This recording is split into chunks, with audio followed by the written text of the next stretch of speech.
बच्चों, विज्ञापन का समाज पर निर्माताओं और उपभोक्ताओं के जीवन में महत्व को समझने के बाद आइए उन पर लगने वाले कुछ आक्षेपों को समझते हैं। पहला बिंदु है लागतों में वृद्धि। कुछ विद्वानों का मानना है कि विज्ञापन पर जो पैसे लगाए जाते हैं वो अपव्यय हो जाते हैं। अब ये कैसे होते हैं? जैसे ही विज्ञापन में जो पैसे खर्च होते हैं उससे वस्तुओं के मूल्यों में वृद्धि होती है। ये उन विद्वानों का मानना है जो विज्ञापन को व्यय समझते हैं या उनका अपव्यय समझते हैं। हम दूसरे बिंदु पे आते हैं। दूसरा बिंदु कहता है कि सामाजिक मूल्यों की अवहेलना करता है। उन विद्वानों का मानना यह भी है कि यह आधुनिकता को बढ़ावा देता है। आधुनिकता को बढ़ावा देता है, नई नई वस्तुओं से लोगों को जानकार करता है और लोगों के मन में असंतुष्टि की भावना उत्पन्न करता है और लोगों का जीवन यहाँ से असंतुष्टि की ओर आगे बढ़ जाता है। तो इस तरह समाज में एक प्रकार के उनकी मूल्यों का अवहेलना होती है। अगर हम तीसरे बिंदु को समझें तो तीसरा बिंदु ये कहता है कि यह क्रेताओं को भ्रमित करता है। अब यह क्रेताओं को किस तरह भ्रमित कर रहा है? एक ही ब्रांड के कई सारे प्रोडक्ट्स आते हैं, उनकी क्वालिटी भी लगभग सेम होती है, लेकिन जिनका विज्ञापन ज़्यादा अच्छा होता है, विद्वान के अनुसार लोग उसकी तरफ आकर्षित हो सकते हैं।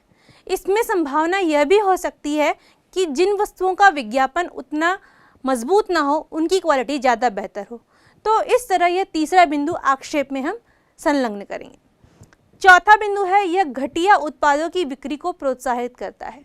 जैसा कि मैंने तीसरे बिंदु में बताया कि एडवर्टाइजमेंट क्या करता है, अपने प्रोडक्ट्स को अच्छा बताने की कोशिश करता है और उनके गुणों को बढ़ा चढ़ा कर बताता है। ऐसा इन विद्वानों का मानना है और वह यह इस तरह से करता है कि कई बार उपभोक्ता उन वस्तुओं को खरीदते हैं और उनका उपयोग करते हैं, लेकिन उनके मन में वह संतुष्टि की भावना नहीं आती जिसके लिए उस वस्तु का उन्होंने क्रय किया हुआ है। पांचवें बिंदु पर हम आते हैं, कुछ विज्ञापन रुचिकर नहीं होते।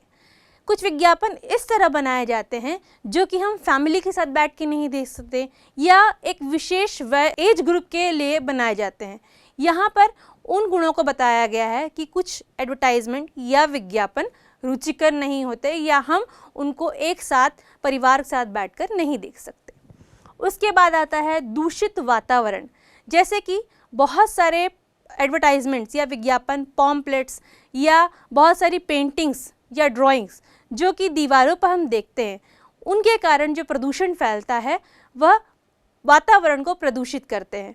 तो बच्चों, ये कुछ ऐसे बिंदु थे जो हमें यह बताते हैं कि विज्ञापन के विरुद्ध ये आक्षेप लगाए गए हैं कुछ विद्वानों के द्वारा। आइए अब हम इन आक्षेपों को दूर करते हैं।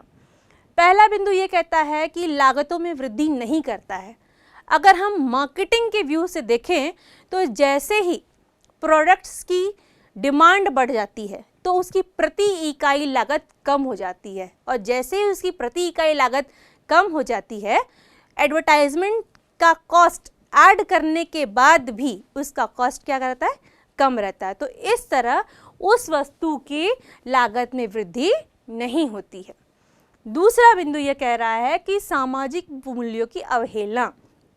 अब देखिए, जो ग्राहक है वह बुद्धिजीवी प्राणी है और बुद्धिजीवी प्राणी को अपने लिए क्या सही है ये पता होना आवश्यक है और आज का ग्राहक इतना स्मार्ट है कि उसको क्या चाहिए, किस वस्तु को कितने मूल्य पर खरीदना चाहिए, वह उसे अच्छी तरह पता है। तो इस तरह सामाजिक मूल्यों की अवहेलना पूरी तरह तो नहीं होती। तीसरी बात अगर हम चाहें तो ये कहते हैं कि यह क्रेताओं को भ्रमित करता है, लेकिन विद्वानों के हिसाब से यह क्रेताओं को भ्रमित नहीं करता है, क्योंकि समाज में या मार्केट में कहते हैं हम इतने ब्रांड्स अवेलेबल है सेम प्रोडक्ट के। अगर किसी उपभोक्ता को कोई वस्तु को खरीदना है तो वह खरीदने से पहले मार्केट रिसर्च करता है। उस प्रोडक्ट से रिलेटेड जितने भी ब्रांड्स अवेलेबल है उन सब के बीच क्या करता है, वो कंपैरिजन करता है और उसके बाद ही अपने मनपसंद के प्रोडक्ट्स को खरीदता है। तो इस तरह से कोई भी विक्रेता किसी भी क्रेता को भ्रमित नहीं कर सकता विज्ञापन के द्वारा। उसके बाद आता है यह घटिया उत्पादों की बिक्री को प्रोत्साहित करता है। एक अच्छे विद्वान या अच्छे विज्ञापन यह कहते हैं कि वह किसी भी क्रेता को या किसी भी उपभोक्ता को भ्रमित नहीं कर सकते। क्यों? क्योंकि एडवर्टीजमेंट या विज्ञापन बनाए ही इसलिए जाते हैं कि वह अपने उत्पाद का प्रचार प्रसार करे, लेकिन मार्केट में बने रहने के लिए उन्हें अपने उत्पाद की क्वालिटी पे नियंत्रण रखना बहुत ज़रूरी है। और अगर कोई विक्रेता अपने उत्पाद की क्वालिटी अच्छा नहीं रखता और उसके बाद यह दावा करता है कि उसका उत्पाद बेहतर है या उस तरह का विज्ञापन बनाता है, तो यह एक कानूनन अपराध है। नेक्स्ट बिंदु बोलता है कि कुछ विज्ञापन रुचिकर नहीं होते। अब देखिए, अरुचि पैदा करते हैं, ये तो डिपेंड करता है कि किस तरह के ग्राहक हैं। ग्राहक हमेशा ही अपने पसंद के विज्ञापनों से अट्रैक्ट होते हैं और जो उन्हें पसंद नहीं आता वो उन पर ध्यान नहीं देते। तो ये बात तो बिल्कुल ही अमाननीय है कि यह एक अरुचिकर होते हैं। उसके बाद आता है दूषित वातावरण। अगर आप देखें तो आजकल दीवारों पे जो बस्तर आर्ट होता है, इसके अलावा भी सोसाइटल बेनिफिट्स के लिए जो बेटी बचाओ और रक्तदान, इस तरह की पेंटिंग्स जो दीवारों पर की जाती है, जो कि एक अच्छा मैसेज देती है। ये पेंटिंग्स न केवल अच्छा मैसेज देती है बल्कि शहर को एक सुंदर लुक भी देती है। तो हम यह भी कह सकते हैं कि यह वातावरण को दूषित नहीं करती। बच्चों, व्यक्तिक विक्रय ये जो है संवर्धन मिश्रण का दूसरा तत्व है। पहला तत्व विज्ञापन को समझने के बाद आइए हम व्यक्तिक विक्रय या व्यक्तिगत विक्रय को समझते हैं। व्यक्तिगत विक्रय, जैसे मैंने पहले आपको बताया था कि इसमें क्या होता है, जो सेलर होता है वह उपभोक्ता के साथ होता है, मतलब प्रत्यक्ष रूप से दोनों साथ में होते हैं। इससे क्या स्थिति उत्पन्न होती है कि वह अपने उपभोक्ता को अपने प्रोडक्ट के बारे में अच्छी तरह सारी जानकारी प्रदान कर सकता है और उसे पूरी तरह से संतुष्ट कर सकता है। आइए इससे हम एक परिभाषा को जानते हैं। रिचर्ड बसग्रिक, उनके द्वारा दी गई परिभाषा इस प्रकार है। व्यक्तिगत विक्रय से अभिप्राय किसी वस्तु के संभावित क्रेताओं से व्यक्तिगत संपर्क स्थापित करने से है। अब इसके बाद हम कुछ विशेषताओं को समझते हैं। सबसे पहले विशेषता यह होती है कि व्यक्तिगत प्रारूप। जैसे मैंने कहा, व्यक्तिक विक्रय में जो सेलर है और जो उपभोक्ता है दोनों प्रत्यक्ष रूप से साथ में होते हैं, जिससे क्या होता है, उस जो सेलिंग है या विक्रय को एक व्यक्तिगत प्रारूप मिलता है। दूसरा विशेषता है संबंधों का विकास। जब दो लोग एक दूसरे से बात करते हैं तो वहाँ पे उनके संबंध दृढ़ होते हैं और उनके संबंधों का विकास होता है। तीसरा बिंदु आता है मौखिक वार्तालाप। बच्चों, आप जाते हैं दुकान में कुछ खरीदने, तो आप क्या बोलते हैं, भाई साहब हमें ये प्रोडक्ट देना। तो ये क्या हो रहा है, दो लोगों के बीच कन्वर्सेशन या वार्तालाप हो रहा है। तो इसे ही हम मौखिक वार्तालाप जैसे बिंदु को समझ सकते हैं। उसके बाद आता है संदेहों का तुरंत समाधान। हम जैसे ही किसी प्रोडक्ट को खरीदने जाते हैं, वहाँ पर मान लीजिए हमें टीवी लेने जाना है, स्मार्ट टीवी चाहिए। हम जाएंगे किसी शोरूम में, वहाँ हम डिफरेंट ब्रांड्स के क्या करेंगे, टीवी देखेंगे। वहाँ पर सेलर आएगा या जो कस्टमर सर्विस देने वाला बंदा है वो आएगा और हमसे पूछेगा, सर आपकी क्या समस्या है या मैडम आपको क्या चाहिए। हम उसे बताएंगे कि भाई हमको एक स्मार्ट टीवी चाहिए। वो पूछेगा कितने रेंज में चाहिए, कौन सी कंपनी का प्रेफर करेंगे, वो हमसे कुछ जानकारियाँ लेगा।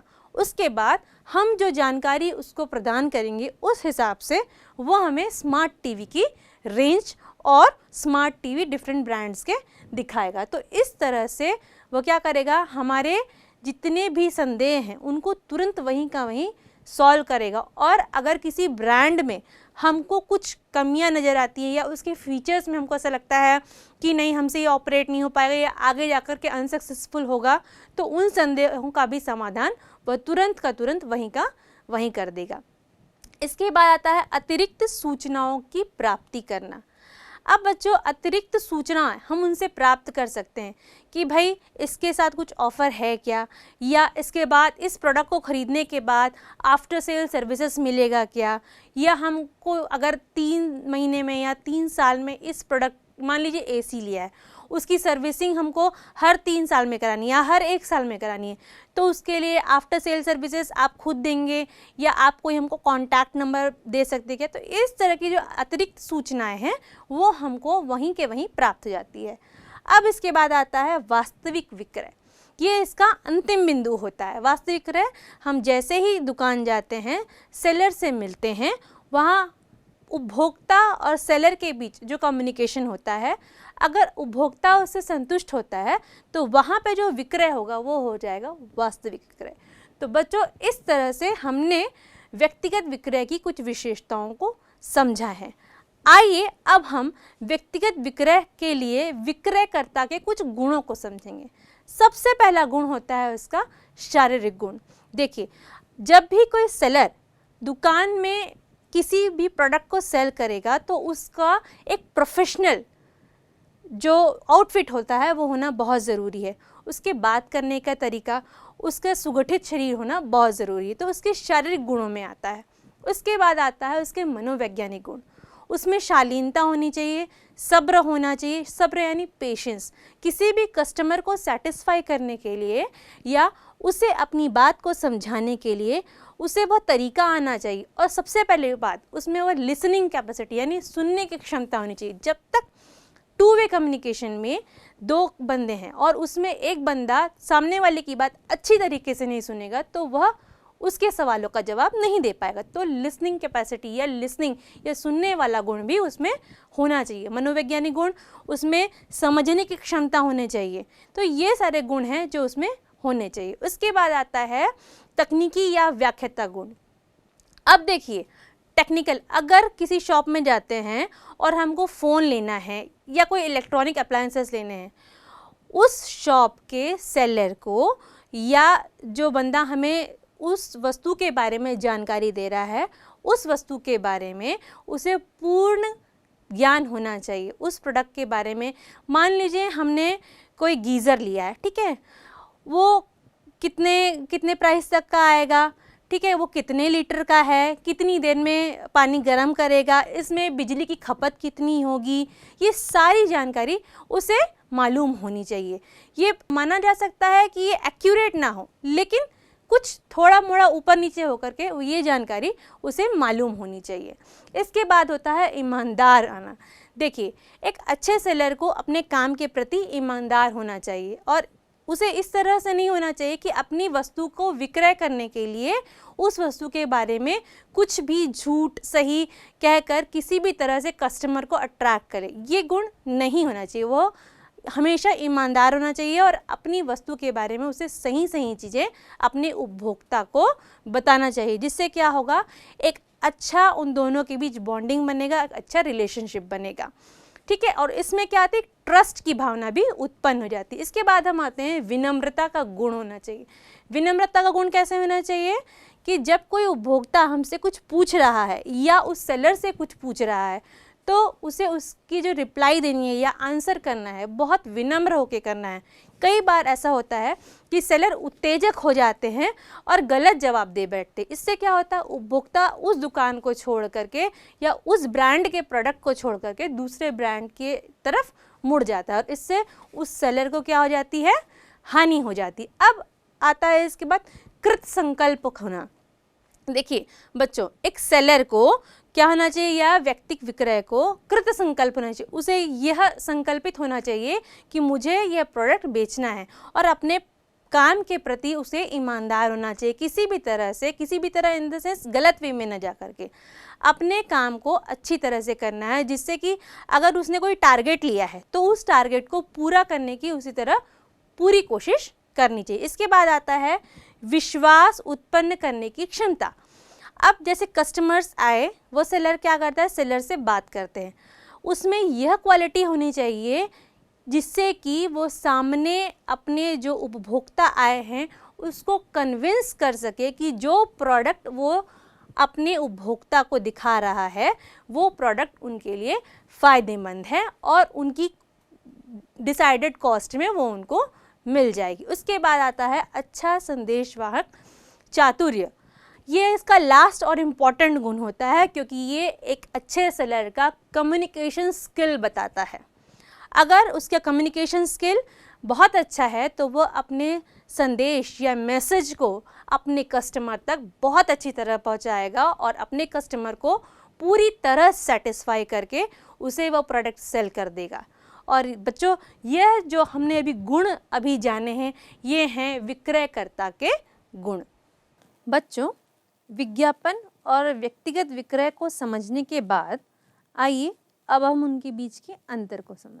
अगर हम अंतर के आधार में पहला अंतर का आधार प्रारूप लें तो विज्ञान का प्रारूप अव्यक्तिगत है और व्यक्तिगत विक्रय का प्रारूप व्यक्तिगत होता है। दूसरे अंतर का आधार संदेश लें तो विज्ञापन में संदेश में एक रूपता होती है, अर्थात सभी उपभोक्ताओं के लिए समान होता है, और व्यक्तिगत विक्रय में संदेश में एक रूपता नहीं होती, अर्थात उपभोक्ताओं के व्यवहार को देखते हुए उसमें संशोधन किया जा सकता है। तीसरा अंतर अगर लागत लें तो विज्ञापन में देखें तो यह अपेक्षाकृत कम खर्चीली पद्धति है, लेकिन अगर व्यक्तिगत विक्रय में देखें तो यह अधिक खर्चीली पद्धति है। चौथा अंतर का आधार लें लोचकता, तो इसमें लोचकता का अभाव होता है और व्यक्तिगत विक्रय में यह पूर्णतः लोचशील होता है। पांचवा अगर अंतर का आधार पहुंच होगा तो विज्ञापन इसके माध्यम से संदेश एक ही समय पर अनेक व्यक्तियों तक पहुंचाया जाता है, और व्यक्तिगत विक्रय में इसके द्वारा संदेश एक समय पर एक ही व्यक्ति अथवा कुछ व्यक्तियों तक पहुंचाया जाता है। छठवां अगर अंतर का आधार माध्यम लें तो विज्ञापन में टीवी, रेडियो, समाचार पत्र व पत्रिकाएं, व्यक्तिगत विक्रय में लें विक्रयकर्ताओं द्वारा। सातवां समय लें तो विज्ञापन के अंतर्गत उत्पाद की जानकारी ग्राहकों तक पहुंचाने में बहुत कम समय लगता है और व्यक्तिगत विक्रय में ग्राहकों तक पहुंचने में अधिक समय लगता है। आठवां बिंदु अगर प्रतिपुष्टि या फीडबैक लें तो विज्ञापन में इसमें ग्राहकों की प्रतिक्रिया का तुरंत कुछ पता नहीं चलता, लेकिन अगर व्यक्तिगत विक्रय में देखें तो इसमें ग्राहकों की प्रतिक्रिया का तुरंत पता चल जाता है। नौवां अंतर अगर भूमिका या उद्देश्य देखें तो विज्ञापन में उत्पाद में रुचि पैदा करने व बनाए रखना और व्यक्तिगत विक्रय में क्रय निर्णय को तुरंत प्रभावित करना। 10वां अंतर का बिंदु अगर उपयुक्तता या सुटेबिलिटी लें तो संवर्धन की यह विधि अंतिम उपभोक्ताओं के लिए उपयोगी है जो संख्या में अधिक होते हैं, और व्यक्तिगत विक्रय में यह होगा यह विधि औद्योगिक क्रेता व मध्यस्थों जैसे डीलर व फुटकर विक्रेता के लिए उपयोगी हैं, ये संख्या में कम होते हैं।